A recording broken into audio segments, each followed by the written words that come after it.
Hi, folks. Here we are. Yeah, here we are. Module 3. Yep. And what we're going to do is 15 minutes. Yeah, something to And that we'll effect. give you the world. That's right. We're gonna go through your proposals. This is our way of giving you a little bit of feedback, mostly on theory today, because we think it's probably the thing that needs the most molding. Yeah. Say? So, yeah. And just as a brief aside, it seems that we've developed a technique. We print out all of your proposals into a PDF. Yep. So whatever text is visible without clicking through a link to get to the PDFs, we'll see, and the others we're not referencing. So we don't necessarily cover everybody's, and we'll try and go back and get those. So in the future, you don't have to worry about putting it into PDF. Just put it sort of right in the front so that we can see it when we open up the... It'll just make this process a lot easier. And for us. And maybe for you too. Anyway. Right. You may get more rich feedback then. We'll start at the top with the really good jobs. Yeah, okay? The 507 theories, the ones we've been talking about, affordances and uses and grats. So quite a few of you made some explicit references to affordance theory. Yep.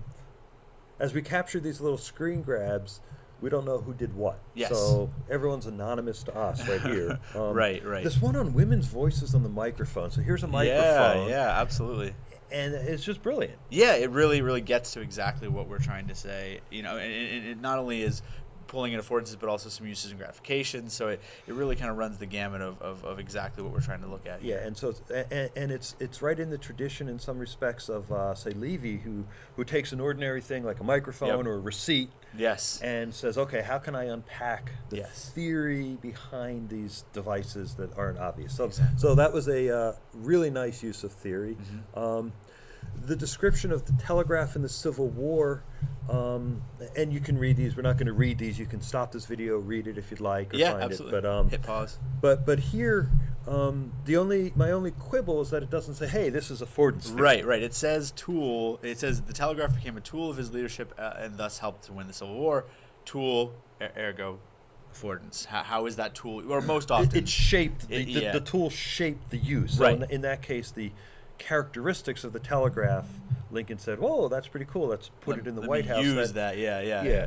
As opposed to, God, I really need to do this. What do I have around? Yep. And so it drove his use. And so just make that more explicit. Barbed wire. Yeah. Okay. I like this idea of the not so obvious affordances, the unintended affordances. It's not like the makers of the barbed wire said, I hope people use this as a cheap and accessible way to transmit communicative messages, right? Like, no, it was to keep people out. So that was so again, livestock in. Nice use of theory to explain. And in this case, nice use of affordance theory to explain how things came about. Right. And so you're using it as explanation. You do description, and then you use the theory to explain. Yeah. Another example of an implicit use of affordance theory, make this, when we're talking about the evolution of television media broadcasting, they say with the advancement of technology, information was made available. Yes. So in other words, here's the technology, here's the information that then comes to people. Right. Made accessible by that technology. So, here they're talking about telephony affordance theory. Yep. Yeah, I said that was great. Look at that. Absolutely great. And I think I really love the idea of the party line nature of telephones, mirroring attributes of broadcasting. Right. Instead of the one-to-one, it's the one-to-many or at least few. There's a lot of people pulling on this 19th century stuff. You guys are fascinated by this 19th century communications medium. Yeah, maybe because medium. it's so different than... We should do maybe a course just on history of communications. Oh, that'd be great. I'd love it. Yeah, we should do that. I like 19th century. Sometimes I get sick of this century. This project, how did customers welcome the telephone into their homes and stuff, it's really good, except the last paragraph using uses and grats. I think this is all affordance. It feels like it's affordance. Yeah. How did it affect travel and relocation? Not how was it used? How is it used to enjoy travel and relocation? Right. So like, I got to get somewhere. How can I get there? I got to talk to people. What do I do? Right. Oh, I'll shape the telephone to serve my purposes. It's like, oh, there's a telephone. Who can I talk to? What happens when I bring this technology into my home? How does it affect me versus how did I bring that in to affect what I wanted? And this project could possibly be a little bit more tightly focused. Even that first bullet point, how did customers welcome the telephone into the home? That's plenty. Yeah. Just focus, focus, focus. And so, I would narrow that perhaps. And then this last one, electronic news, that's a nice mix of both theories. Yeah. I thought, and that's kind of interesting. When you're mixing, make sure you're really careful about not mixing them up. It's totally fine to use both affordance and uses and grats, but they're quite easy to mix up, especially if you just use the wrong terminology here and there, and it can get pretty confusing pretty quickly. So here, the frequency of news people are able to obtain, that feels affordance. So you just say it out loud and say something's happening to people because of the technology, affordance. Right. And then the change in credibility and believability, that means people's minds are now, well, okay, so this is what I want. I want to believe what I say. How can I use that technology to gratify that need? Especially the way the second part there is between broadcasters and listeners, viewers. I know, and we had a discussion in my undergrad class yesterday about, with the introduction of the internet, does that increase the opportunities for fake news? That's an affordance kind of explanation. Exactly, yeah. So, but this is, you're treading. It's really good thinking, but just the idea is to think really hard about what you're doing. Right.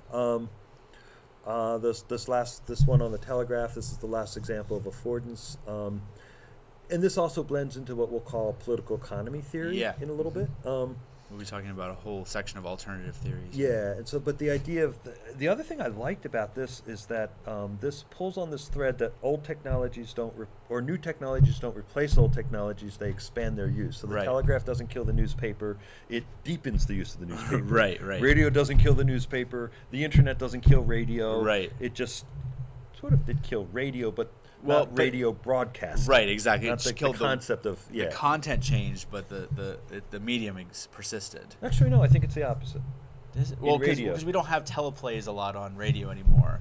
We shifted to a music. You have podcasts everywhere. That's true. But so does the internet reinstate certain modes of? Yes, the internet deepens the use of audio programming, which we could call radio, but I don't know if you've been on the AM radio dial lately. No, I haven't. Vast wasteland. Is it? As Minnow said in the early 60s. Right? Yeah. So, and doing that from, so that's an interesting thing. We talked about the women's voice microphone and how it hits both the uses and gratifications and the affordance theory. This idea of gratification as a formation of national that we identity. Would want that we desire to have a national identity, and so I can buy that. Yeah. Yeah, it's like, it's, well, what do we need? Well, I need to feel connected. Right. How do I do it? Oh, I have this. Right. Because you could easily have argued the affordance, that it affords the ability to connect. Connectivity as an affordance, but connectivity as a gratification is an interesting twist on that. Yeah, I like that a lot. And society's consent for wars, that's really, that just really opens up a lot of interesting ideas. The notion of electronic news, again, mixes both affordance and uses and grats, so that really that helps a lot. Mm-hmm. And then audience behavior as uses and grats. Yeah. I think that's right. It sounds, especially if we're talking about the way that you would take and well, it's interesting because if it changes your behavior, and the changing face of journalism over the years based on advancement of technology. Yeah. That sounds, maybe it's See, so we struggle with this, which is the point. Right. It's a struggle. Yeah, so make clear what because if the first time we read through this we heard uses and grats, and now we're reading through it again and we're hearing affordance, maybe that's saying that there is a little bit of clarity needed in that. Yeah. So that's so those are the really strong examples that we developed out of these proposals. So we're going to move on to the alternative theories. Yeah, and so there's an interesting phenomenon here. Yeah, it's really interesting. So obviously we gave you we worked through affordance and uses and grats, and some of the readings have moved toward alternative theories such as critical cultural theory and political economy and selective exposure, and so we're really interested that students are gravitating towards those. The moment I saw hegemony, it was right here, hits me right here. So that's working through the idea of how how our culture is shaped and changed through the hegemonic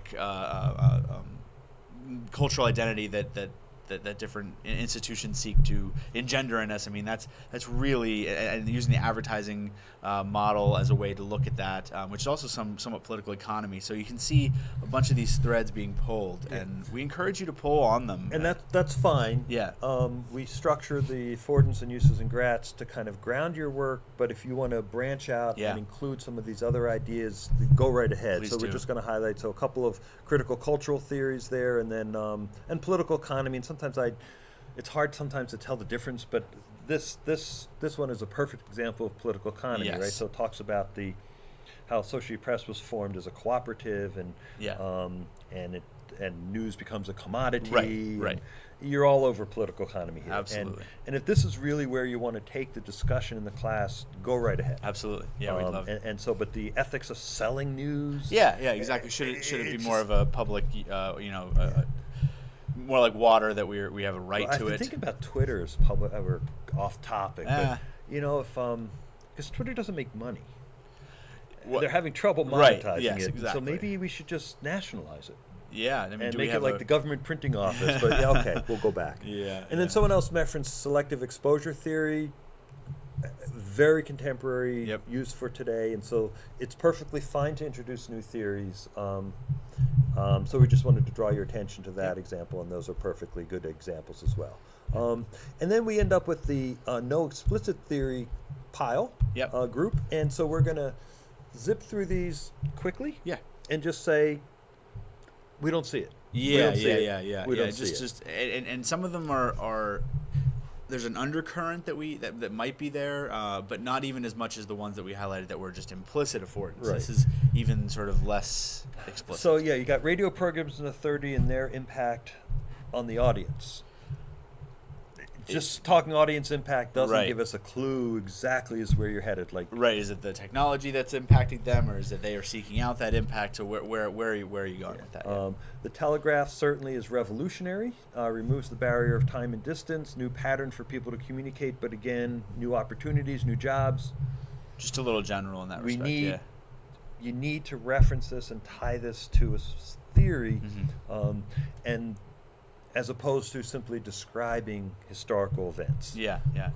Next one talks about advertising as an affordance, which I could be but what does it afford the ability to advertise, which I guess could sustain the model of broadcasting in general. So without, but it starts to get a little muddy as to what. I wasn't sure where this one was headed. At all. It just. I mean, you could make the argument that the broadcasting industry doesn't exist as it stands without the affordance of being able to advertise. No. But no. It's it starts to collapse a little bit. Artificial satellites. I put that question because I have never heard that term, artificial satellites, and I ran it through. I find it in Wikipedia, but it doesn't ever tell me what it is. What it is, So I still don't know what an artificial satellite is, but. I guess we'll find out. And in this, but so that's the intention of satellites to further communication surveillance. Okay, but again, go to the next step. Take the next step. Link in that theory. Here's the telegraph and Civil War. Somehow that got put in both categories. So I wonder if we went with the implicit tagged. So we'll just talked about that a little bit. Poster advertisements for TV. Great concept. Great project. We're okay. We're just not really sure. So is it that the local television company is trying to promote the uses and promote the gratification that one would get from owning a TV? We're not really sure where it's going in that respect. We talked about the median cultural values. There's no explicit theory, but then we kind of gave it more credit for the alternative theory. Theory. So critical cultural theory, yes. But, so like television had a big dominant effect in people's lives. Okay. How? Explain. Yes, please. So that's really the introduction of color broadcasting. That's really interesting. That alone could be a project. And then how it shaped public opinion. You need a lot more sort of nail that down a little bit. Right. We talked about the political economy, and then this last one is just a little. It's just a little unclear. Yeah. About it. Lots of interesting sentences. It seems to be very historical minded, or at least interested in the historical progression. Talking about timelines a lot. Yeah. So I like the intertwined timelines. Those are great. But again, make sure you. What's driving those changes over time? So and that's our very quick and 5-minute take on Module 3 proposals. Yeah, hopefully that's helpful. Where's this Module 4? It's Module 3. Module 3. Yeah. We will see you when you see the projects. Thank you very much. Take care.